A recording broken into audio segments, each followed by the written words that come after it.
तारेवरची कसरत भाग 7. वर्किंग वुमन आणि नातेसंबंध. अपूर्ण स्वप्नांची वेदना. दिवस पुढे सरकत होते. अन्विता आता वर्क फ्रॉम होम करत होती. सकाळी लॅपटॉप सुरू करायचा, मध्ये medicines, doctor appointments, calls, mails. घरात असूनही ती पूर्णपणे आरामात नव्हती, कारण घर आणि ऑफिस यांच्या सीमारेषा आता पूर्णपणे मिसळल्या होत्या. त्या सकाळी ती डायनिंग टेबलवर लॅपटॉप घेऊन बसली होती. एका हातात कॉफी, दुसऱ्या हाताने ती प्रेझेंटेशन एडिट करत होती. तेवढ्यात सुमित्रांचा आवाज आला. अन्विता, थोडा आराम कर ना. ती स्क्रीनवरून नजर न हटवता म्हणाली, ही फाईल कंप्लीट करून. सुमित्रा काही क्षण तिच्याकडे पाहत राहिल्या, मग हळू आवाजात म्हणाल्या, तू शरीराने घरी आहेस, पण मनाने अजूनही ऑफिसमध्येच आहेस. हे ऐकताच अन्विता शांत झाली, कारण त्या शब्दात सत्य होतं. दुपारी नेहाचा फोन आला. Guess what? काय? प्रमोशन लिस्ट लागली. अन्विताचं हृदय धडधडायला लागलं. तिच्या डोळ्यात नकळत आशा चमकली आणि नेहा काही क्षण शांत राहिली, मग हळू आवाजात म्हणाली, रिया प्रमोटेड झाली. क्षणभर अन्विताला आवाजच ऐकू येईनासा झाला. तिच्या हातातून पेन खाली पडलं. तिने कसाबसा विचारलं, माझं? नेहा शांत झाली आणि त्या शांततेतच तिला उत्तर मिळालं. फोन कट झाल्यावर ती बराच वेळ तशीच बसून राहिली. स्क्रीन समोर मेल्स चालू होत्या. बाहेर जग नेहमीप्रमाणे सुरू होतं, पण तिच्या आत काहीतरी तुटलं होतं. ते फक्त प्रमोशन नव्हतं. ती तिची वर्षानुवर्षाची मेहनत होती. स्वतःला सिद्ध करण्याची धडपड होती. स्वतःच्या अस्तित्वाची ओळख होती. तिच्या डोळ्यातून अश्रू वाहू लागले. पण आज ती मोठ्याने रडली नाही, कारण काही दुःख इतकं खोल असतं की माणूस शांत होऊन जातो. तेवढ्यात विहान घरी आला. त्याने तिचा चेहरा पाहताच विचारलं, काय झालं? अन्विता एवढंच म्हणाली, प्रमोशन मिळालं नाही. विहान काही क्षण शांत राहिला. तो तिच्याजवळ बसला. अन्विता, ती हलक्या आवाजात हसली, पण त्या हसण्यात प्रचंड वेदना होती. फनी ना? मी किती वर्ष स्वतःला प्रूव्ह करत राहिले. तिच्या डोळ्यातून अश्रू वाहू लागले. Late nights, stress, panic attacks सगळं सहन केलं. ती पुढे म्हणाली, आणि शेवटी रिप्लेस होण्यासाठी.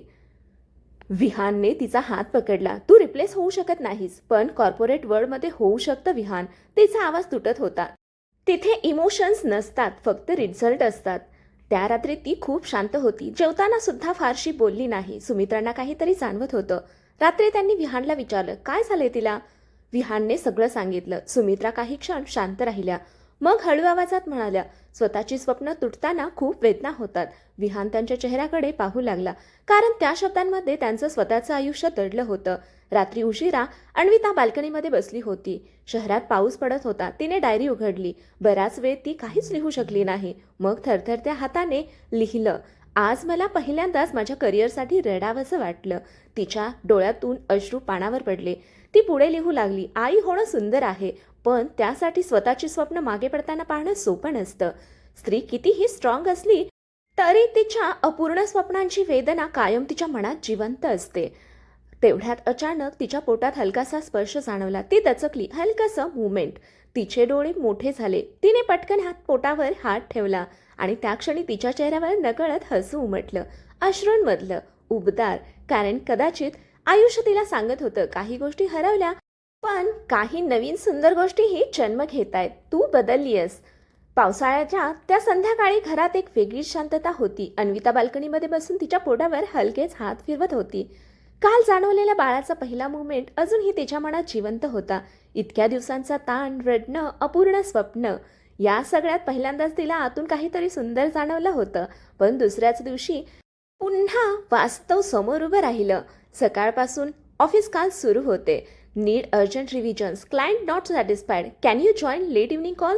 वर्क फ्रॉम होम असूनही तिला शांतता नव्हती. एका बाजूला लॅपटॉप, दुसऱ्या बाजूला मेडिसिन्स, मध्येच डॉक्टरच्या सूचना. तिचं मन पुन्हा थकायला लागलं. दुपारी ती मीटिंगमध्ये बिझी होती. तेवढ्यात सुमित्रा खोलीत आल्या. अन्विता, थोडं खाऊन घ्या आधी. ती स्क्रीनकडे पाहतच म्हणाली, आई 2 मिनिटं. मीटिंग वाढतच गेली. सुमित्रा बाहेर गेल्या. साधारण तासभराने अन्विता बाहेर आली, तेव्हा जेवण तसंच थंडपट झालेलं होतं. सुमित्रा शांतपणे म्हणाल्या, स्वतःसाठी थांबायला शिक.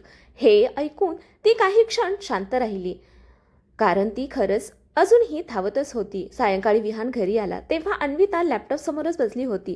त्याने घड्याळाकडे पाहिलं. 8 वाजलेत अन्विता. हा मेल पाठवते. तू सकाळपासून हेच करतेयस. तिचा आवाज चिडचिडा झाला. मग काय करू, काम आहे. विहान काही क्षण शांत राहिला, मग अचानक म्हणाला, तू पुन्हा आधीसारखीच होत चाललीयस. हे ऐकताच ती थबकली. म्हणजे पुन्हा स्वतःला संपवून काम करत आहेस. अन्विताच्या मनात राग उसळला. बिकॉज मला माझं करिअर महत्त्वाचं आहे. मी तसं म्हटलं का? पण सगळ्यांना तसंच वाटतंय. तिचा आवाज चाडत होता. आई झाल्यावर स्त्रीने फक्त घरच पाहावं अशीच ना अपेक्षा असते सगळ्यांची. विहान ही चिडला. तू प्रत्येक गोष्ट युद्ध का बनवतेस? क्षणभर खोलीत शांतता पसरली. अन्विताच्या डोळ्यात वेदना चमकली. कारण मला सतत स्वतःला एक्सप्लेन करावं लागतंय. तिच्या डोळ्यात अचानक पाणी आलं. प्रमोशन गेलं, कॉन्फिडन्स कमी झालाय, बॉडी बदलतीये, हार्मोन्स वेगळे आहेत. तिचा आवाज थरथरत होता. आणि त्यात मला सतत स्ट्रॉंग राहायचं आहे. विहानचा राग हळूहळू शांत झाला. तो तिच्याजवळ आला, पण अन्विता मागे सरकली. नको विहान, तिच्या आवाजात थकवा होता. मला थोडा वेळ हवा आहे. रात्री ती खोलीत एकटी बसली होती. आरशात स्वतःकडे पाहताना तिला स्वतःचा चेहरा ओळखीचा वाटत नव्हता. पूर्वीची कॉन्फिडंट हसरी अन्विता आणि आत्ताची इमोशनल थकलेली अन्विता, दोघींमध्ये खूप अंतर होतं. तिने हलक्या हाताने पोटावर हात ठेवला आणि अचानक तिच्या डोळ्यातून अश्रू वाहू लागले. मी चांगली आई बनेन ना? ती स्वतःलाच विचारत होती. कारण स्त्री जेव्हा आई होण्याच्या प्रवासात असते तेव्हा ती फक्त बाळाला जन्म देत नसते, ती स्वतःलाही नव्याने शोधत असते. तेवढ्यात दरवाजा हलकेच उघडला. विहान आत आला. त्याच्या हातात गरम दूध होतं. तो शांतपणे तिच्या जवळ बसला. काही क्षण दोघंही काही बोलले नाहीत. मग विहान हळू आवाजात म्हणाला, सॉरी. अन्विता शांत होती. तो पुढे म्हणाला, मला माहिती आहे तू किती धगडतेस. तिच्या डोळ्यात पुन्हा पाणी आलं. पण मला भीती वाटते अन्विता. ती त्याच्याकडे पाहू लागली. कशाची? त्याचा आवाज हलका थरथरत होता. पुन्हा तुला तुटताना पाहण्याची. त्या एका वाक्याने तिचा बांध फुटला. ती रडत त्याच्या खांद्यावर डोकं ठेवते. कारण कितीतरी दिवसांनी कोणीतरी तिच्या कामाला नाही तर तिच्या मनाला समजून घेत होतं. त्या रात्री बाहेर शांतपणे पाऊस पडत होता आणि आत दोन माणसं पुन्हा एकमेकांना समजून घ्यायला शिकत होती. आईपणाची पहिली परीक्षा. दिवस जसजसे पुढे जात होते अन्विताच्या शरीरात बदल अधिक जाणवायला लागले होते. थकवा, मूड स्विंग्स, अचानक रडू येणं, कधीही काहीही न बोलता शांत बसून राहणं. आणि या सगळ्यात तिचं मन सतत दोन दिशांना ओढलं जात होतं, करिअर आणि मदरहूड. त्या दिवशी सकाळपासूनच तिची तब्येत थोडी बिघडलेली होती. डोकं जड, अंगात अशक्तपणा, पण तरीही ती लॅपटॉपसमोर बसली होती. कारण आज क्लायंट रिव्ह्यू होता. स्क्रीनवर चार्ट्स, मेल्स आणि नंबर्स दिसत होते, पण तिचं लक्ष सतत विचलित होत होतं. तेवढ्यात बाळाची हलकीच हालचाल जाणवली. ती नकळत हसली. हलकासा हात पोटावर ठेवून ती काही क्षण शांत राहिली. बेबी, मम्मा काम करतेय बरं का, ती हळूच म्हणाली.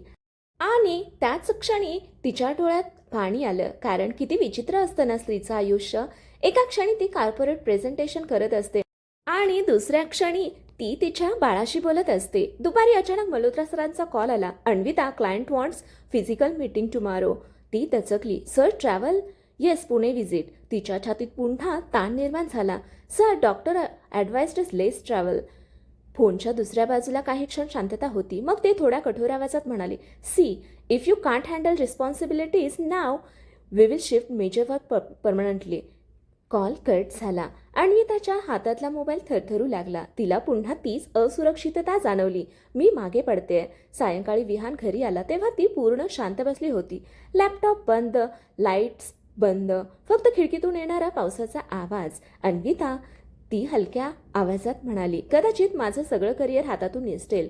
विहान तिच्या जवळ बसला. तिने सगळं सांगितलं. काही क्षण तो शांत राहिला. मग ठाम आवाजात म्हणाला, तू कुठेही जाणार नाहीस. पण नो.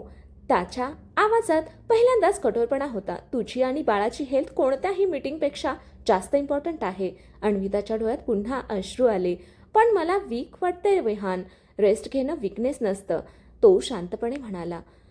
रात्री जेवताना वातावरण थोडं तणावपूर्ण होतं. सुमित्रांनी विचारलं, काय झालं? विहानने सगळं सांगितलं. सुमित्रा लगेच म्हणाल्या, इतक्या दिवसांच्या अवस्थेत ट्रॅव्हल? अजिबात नाही. अन्विता शांत होती. माधव हळू आवाजात म्हणाले, काम पुन्हा मिळेल पण तब्येत नाही. हे ऐकताच तिच्या मनात काहीतरी हल्लं. कारण आयुष्यात पहिल्यांदाच लोक तिला काम कर म्हणण्याऐवजी थांब म्हणत होते. रात्री उशिरा ती बाल्कनीमध्ये उभी होती. पावसाचे थेंब रेलिंगवर पडत होते. तिच्या मनात मात्र वादळ सुरू होतं. मी खरंच मागं पडतीये का? आई होण्यासाठी स्त्रीला स्वतःची स्वप्न कमी करावीच लागतात का? मी दोन्ही सांभाळू शकणार नाही का? तेवढ्यात तिला पुन्हा बाळाची हालचाल जाणवली. ती हलकसं हसली. हात पोटावर ठेवून ती हळू आवाजात म्हणाली, तू येण्याआधीच मला किती काही शिकवतोयस. तिच्या डोळ्यातून शांत अश्रू वाहत होते. कारण ती आता समजू लागली होती, आई पण म्हणजे फक्त बाळाला जन्म देणं नसतं, तर प्रत्येक दिवशी स्वतःच्या भिंतीशी लढणंही असतं. झोपताना विहान तिच्या जवळ आला. एक प्रॉमिस करशील? ती त्याच्याकडे पाहू लागली. काय? तो तिच्या पोटावर हात ठेवत म्हणाला, स्वतःला एकटं समजणं बंद कर. हे ऐकताच तिच्या चेहऱ्यावर हलकी स्मित उमटली, कारण कितीतरी काळानंतर तिला खरंच कुणाच्या सोबतीची जाणीव होत होती, नात्यांची खरी साथ. सकाळी घरात शांत वातावरण होतं. पावसाने थोडी विश्रांती घेतली होती. खिडकीतून येणारा गार वारा अन्विताच्या चेहऱ्यावर हलकेच स्पर्श करत होता. ती बाल्कनीमध्ये बसून चहा पित होती. हात नकळत तिच्या पोटावर होता. आता त्या छोट्याशा जीवाची सवय तिच्या प्रत्येक श्वासात मिसळत चालली होती. पण मनातला गोंधळ अजून पूर्ण शांत झाला नव्हता.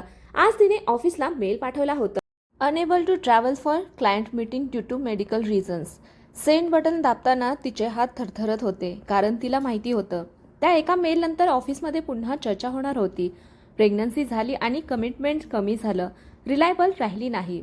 समाजात वर्किंग वुमनबद्दल जजमेंट किती पटकन तयार होतात ना. दुपारी मल्होत्रा सरांचा रिप्लाय आला, नोटेड. फक्त एक शब्द, ना समज ना काळजी. अन्विता काही क्षण स्क्रीनकडे पाहत राहिली. तिच्या डोळ्यात पुन्हा तीच वेदना दाटली. विहानने तिचा चेहरा पाहिला. Again office? ती हलक्या आवाजात म्हणाली, मी रिप्लेस होत चालले विहान. तो तिच्या जवळ बसला. तू जॉब नाहीयेस अन्विता, तू माणूस आहेस. ती कडवट हसली. कॉर्पोरेटला ते समजत नाही, पण मला समजतं. त्या एका वाक्याने तिच्या मनात पुन्हा हलकी ऊब पसरली. सायंकाळी अचानक डोअरबेल वाजली. दरवाजा उघडला तर समोर विहानची बहीण कृतिका उभी होती. हातात बॅग्स, चेहऱ्यावर नेहमीसारखं एनर्जिट हसू. सरप्राईज? अन्विता हसली. अगं अचानक मॉमने बोलावलं आणि मला माझ्या होणाऱ्या बेबीला भेटायचं होतं. सगळे हलकेच हसू लागले. रात्री गप्पा मारताना कृतिकाने अचानक अन्विताला विचारलं, तू ठीक आहेस ना खरंच? अन्विता थोडी थांबली. हो कृतिका. लगेच म्हणाली, फेक आन्सर नको. हे सगळं ऐकून सगळे शांत झाले. कृतिका तिच्या जवळ येऊन बसली. मी पण वर्किंग वुमन आहे वहिनी, मला माहिती आहे किती प्रेशर असतो. अन्विताच्या डोळ्यात हलकासा आश्चर्य उमटलं, कारण घरात पहिल्यांदाच कुणीतरी तिच्या करिअर स्ट्रगल्स बद्दल ओपनली बोलत होतं. कृतिका पुढे म्हणाली, ऑफिसमध्ये प्रूव्ह कर, घरी परफेक्ट सून हो, परफेक्ट वाईफ हो आणि आता परफेक्ट मदर पण हो. ती हलकसं हसली. सुपर वुमन बनवतात आपल्याला.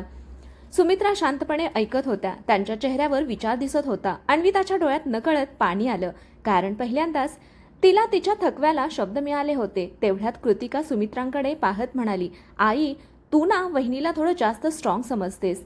सुमित्रा दचकल्या. म्हणजे ती स्ट्रॉंग आहे, पण ती थकतेही. घरात काही क्षण पूर्ण शांतता पसरली. अन्विताचं हृदय जोरात धडधडत होतं.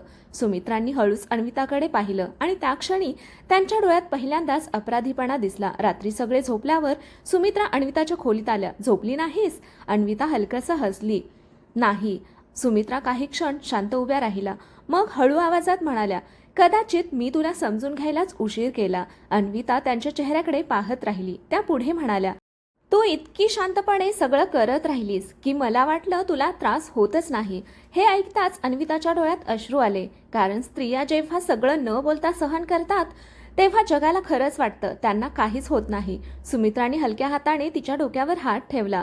आता थोडं स्वतःसाठी जग.